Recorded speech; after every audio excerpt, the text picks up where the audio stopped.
Esta temporada de premios está terminando y cada vez se acerca más el Oscar. Por eso sentí la necesidad de hablar de una de las películas más polémicas entre las nominadas de este año. Una película que ha sido ovacionada y criticada en todos los sentidos y que en México le tenemos un cierto cariño y un orgullo hipócrita debido a que compartimos nacionalidad con el director. Por estas razones hablemos de The Revenant.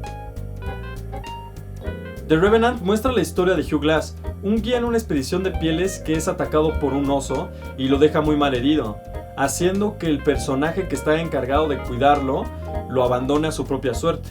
Este personaje es John Fitzgerald, un hombre egoísta que solo piensa en su propia supervivencia. Glass deberá tratar de sobrevivir para poderse vengar del hombre que lo abandonó, que a la vez es el asesino de su hijo. Esta es una historia de venganza, de supervivencia y de igualdad. Esta película ha sido muy ovacionada por su proeza técnica, especialmente en la fotografía. Pero antes de adentrarme a la forma, me gustaría hablar un poco de lo que el guión quiso transmitirnos, de lo que la película quiere expresar. Creo que podemos afirmar que el conflicto central de la historia, el conflicto fundamental, el tema que le da estructura al guión es la venganza. La venganza es lo que mueve al personaje por toda la película, es lo que hace que siga avanzando tratando de conseguirla. Todos los personajes principales deben de tener un objetivo, algo que intentan conseguir, y cuando este objetivo encuentra una oposición, algo se interpone entre el personaje y su objetivo, se genera un conflicto, el cual se vuelve el motor del drama. O sea, hace que algo pase en la película. No se puede contar una historia si no se tiene un personaje y un conflicto. Y el personaje no a fuerzas tiene que ser un ser humano, sino también puede ser cualquier otro ser vivo, o un tema o una situación. Y en este caso todo debe ver con la venganza. El conflicto empieza ahí y termina la película cuando se soluciona, cuando Glass la consigue. Es tanto el tema de la venganza que terminamos la película con Glass viendo a la cámara, viéndonos directamente a nosotros, y junto con él nos damos cuenta que ya no tiene nada más por qué seguir viviendo. Si la venganza lo era todo para él, era su objetivo, cuando lo consigue ya no hay nada por qué seguir avanzando. Este final es muy común en las películas que tratan de personajes que están obsesionados con su objetivo. Cuando llegan a conseguir su objetivo, llegan a conseguir lo que quieren, ya no hay nada más que hacer. Y en este caso todo ese viaje de supervivencia es para conseguir ese objetivo en específico. Pero ¿venganzas a qué? ¿Hacia el personaje que lo abandonó y asesinó a su hijo? ¿O hacia la crueldad de la realidad, de lo salvaje que puede ser la naturaleza y los seres vivos? Yo creo que lo interesante de la película yace en estas preguntas. Lo sustancial de la historia yace más allá de la venganza. Es una lucha de lo salvaje contra lo salvaje del ser humano, lo salvaje de la realidad, de la vida y de la naturaleza silvestre. Y todo este tema se fundamenta con el pasado trágico de Glass, el racismo hacia el hijo y hacia los nativos en general, la lucha egoísta por la supervivencia, lo cruel y extremo que puede ser el mundo silvestre y lo salvaje del clima. Vivimos en un mundo que hemos acoplado a nuestra conveniencia y ha hecho que le perdamos el respeto a lo salvaje que puede ser. Pero lamentablemente en este punto la película es más débil. Todos estos temas profundos e interesantes son malgastados ante la banal historia de venganza y supervivencia. Una historia con la que sinceramente no nos identificamos, donde no se genera una empatía entre nosotros, el espectador, y el personaje principal, haciendo que durante toda la película la venganza nos dé igual, lo que genera que se sienta un poco larga. Y si el objetivo del personaje nos da igual, su forma de llegar a él también nos va a dar igual. Aparte, no se siente que Glass tenga muchos problemas para sobrevivir. Siempre hay algo a su lado que lo ayuda. Si no es la fogata, es el río, son los peces, es un buen hombre que le comparte comida, es el cadáver de un caballo, etc. Y las únicas partes interesantes se vuelven estos recuerdos de Glass, los recuerdos de su pasado, y estos momentos abstractos sobre la naturaleza silvestre, la naturaleza salvaje. Lo interesante es que la película trata de abordar estos temas profundos.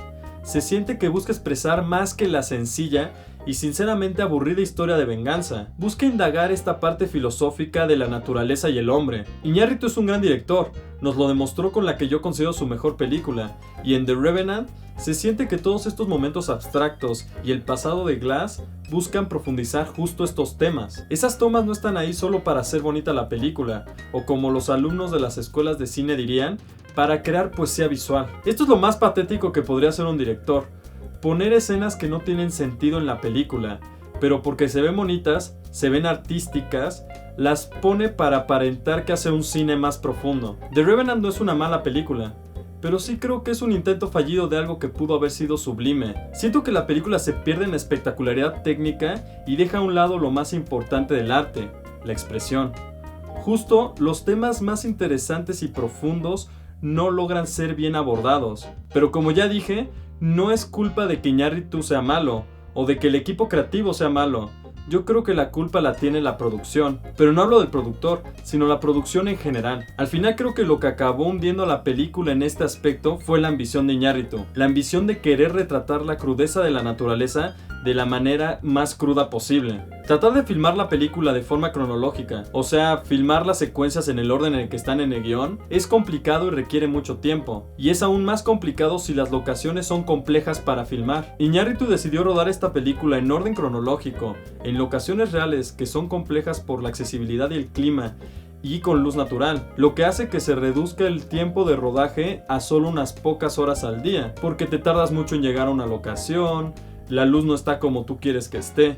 No es lo mismo la luz de las 8 de la mañana a la luz de las 12 de la tarde a la luz de las 5 de la tarde. Y ya que estás siguiendo el orden del guión, no puedes adelantar cosas que sucedan en otro lugar y a otra hora. Esto genera que si el rodaje tenía que terminar, digamos, en 2 meses, pero por estar esperando a la luz correcta o que la locación esté como quieres, esos 2 meses se convierten en mucho más tiempo. Y en el negocio del cine, el tiempo es oro, literalmente. Un día más de rodaje es un día más de tener que pagar salarios, comida, servicios, equipo, locaciones, etc. Entonces la casa productora, de donde viene el dinero, los ejecutivos, empiezan a presionar a los productores y al director para que el atraso no siga. Y en esta película no solo fueron unos días de atraso y ya, sino por querer hacer todo tan crudamente realista, se tardaron tanto que la nieve en Canadá empezó a derretirse, que era donde estaban filmando. Entonces tuvieron que mudar a toda la producción de Canadá a Argentina, donde estaba empezando el invierno. Esto significa que gastaron todavía mucho más dinero del que estaba contemplado en un principio, generando mucha más presión de parte de los productores, los ejecutivos y la casa productora. ¿A dónde voy con todo esto? Imagínense ser el director, estás completamente inmerso en tu dirección, en tu puesta en cámara, en tu puesta en escena, en tus actores, en tu idea creativa, en tu visión, y empiezas a tener la presión del tiempo, de los productores diciéndote que ya estuvo bueno y que esta película la puedes terminar de otra forma. Aunque quieras concentrarte solo en lo creativo y seguir tu propia visión, de todas maneras, esta presión se va a ver reflejada en tus decisiones y en la película final. Esto es lo que siento que le pasó a Iñárritu, porque su guión y su idea creativa van hacia estos temas profundos y filosóficos, pero no se lograron cuajar de la manera indicada, porque Iñárritu no tuvo el tiempo. Es como cuando horneas un pastel, aunque lo hagas con los mejores ingredientes, si lo sacas antes del horno, se echa a perder. Solo hay que ver que tuvo la película terminada a una semana del estreno, y estoy seguro de que si no hubiera tenido el compromiso de estrenarla en las fechas ya establecidas, hubiera pensado más las cosas durante el rodaje y la edición para poder estructurar mejor estos temas y estas ideas de una manera sublime. Lamentablemente, este no fue el caso. Pasemos rápidamente a la forma.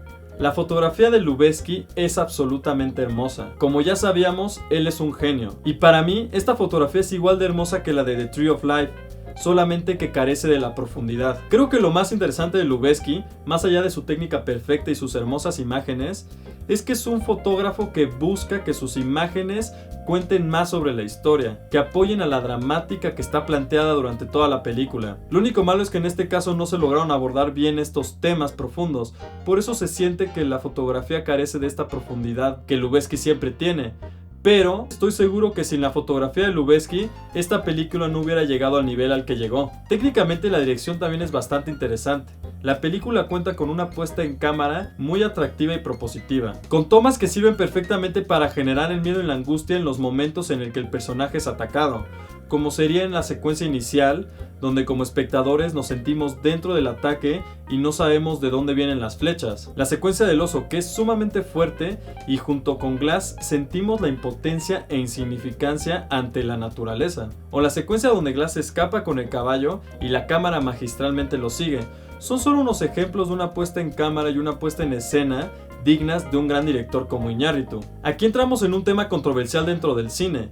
La dirección de Iñárritu es muy buena en la parte técnica, pero también el director es el que supervisa toda la propuesta creativa dentro de la película. Y en mi punto de vista, que la película se haya perdido se debe igual al director que no supo acoplar los elementos para llegar al objetivo que habían marcado desde el inicio. Es controversial porque al final, ¿quién es el mejor director? ¿El que hace una parte técnica muy buena? ¿O el que supervisa bien la película y hace que la dramática se cuente bien? Lo repito, no estoy diciendo que Iñárritu es un mal director. ni que tampoco se preocupa por la parte dramática de la película. Simplemente en este caso se le fue de las manos. Bueno, si hubiera tenido todo el tiempo y el dinero del mundo, hubiera sido una muy buena forma haber hecho la película de forma cronológica y en luz natural. Porque hacerlo en forma cronológica es algo que a cualquier director le gustaría hacer, porque vas avanzando como va avanzando la dramática. Entonces el actor va evolucionando su personaje como va evolucionando en el guión.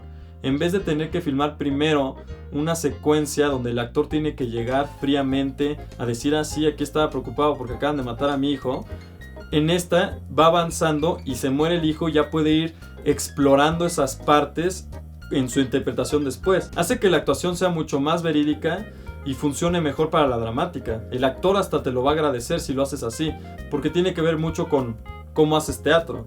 Va avanzando el personaje. En el caso de luz natural, yo creo que tampoco es una mala idea, porque lo que querían hacer era retratar crudamente la realidad, crudamente esta naturaleza. Y haber metido luces artificiales hubiera quitado esta parte de la dramática. Como dicen, si tú ya tienes planteado que quieres mostrar la crudeza o quieres mostrar algo en específico en tu dramática, pues haz que todas las cosas que lleva la película tengan que ver con esa dramática. La luz natural fue una muy buena idea y se siente.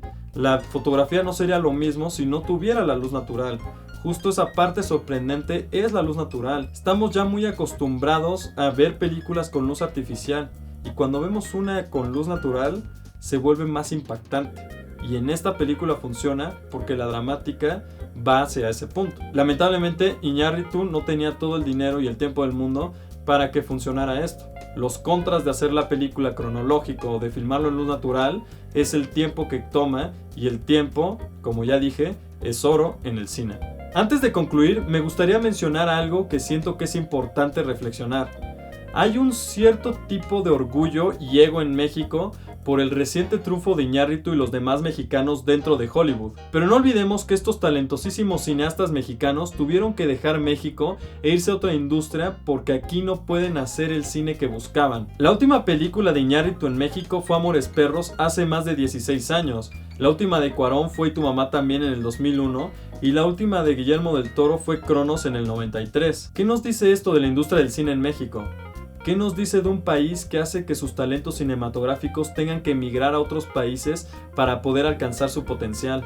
Lo único positivo de la industria del cine mexicano son estas películas y estos directores que han estado triunfando últimamente en los mejores festivales del mundo y que han estado creando películas muy arriesgadas y propositivas debido a su alto rigor personal. Un rigor que estuvo perdido y aún lo está en muchos cineastas en México. Un rigor que todos deberíamos de tener si queremos que el cine mexicano, el cine hecho en nuestro país, llegue a los niveles que podría llegar solo por el talento de los cineastas que tiene. Para concluir, siento que The Revenant es una película que tenía todos los ingredientes para ser una obra maestra, pero por falta de tiempo y por apresurar ciertos procesos, acabó siendo un poco sosa, sencilla y sin mucho que aportar en la dramática. Hace que todos esos temas interesantes se pierdan ante la magnificencia visual de lo técnico y no logren expresar la profundidad real que se ve que tenían intencionado. Al final yo prefiero una película que logra contarse bien, que logra hacernos pensar y nos expresa algo más profundo, a una que solo nos muestra una gran proeza técnica y una imagen impecable, pero no nos da nada más. Pero agradezco y admiro el rigor y la búsqueda ambiciosa por hacer un cine más arriesgado, más propositivo y más complejo. Lamentablemente este nivel de complejidad hizo que a Iñárritu se le fuera de las manos una película que tenía todas las posibilidades y toda la intención de ser una verdadera obra maestra. Bueno, esto es lo que yo opiné de The Revenant, pero ¿ustedes qué opinaron? ¿Creen que la película sufre de la parte dramática? ¿Creen que la ambición de Iñárritu hizo que se le fuera de las manos? No olviden escribir lo que opinan en los comentarios. También no olviden suscribirse al canal o seguirnos en nuestras redes sociales para poder seguir hablando de cine. Yo soy Juan Pablo Villavicencio y hasta la próxima.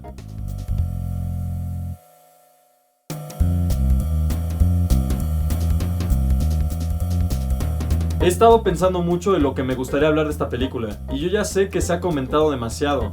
Literalmente hay miles y miles de videos sobre ella. Pero no me puedo quedar sin hablar de una de las películas, si no es que ya la más taquillera de toda la historia. Entonces, más que enfocarme en aspectos que ya se han tocado ampliamente, aspectos que en lo general me resultan banales, me gustaría hablar de lo que esta nueva entrada representa en Hollywood hoy en día. Entonces, hablemos de Star Wars The Force Awakens.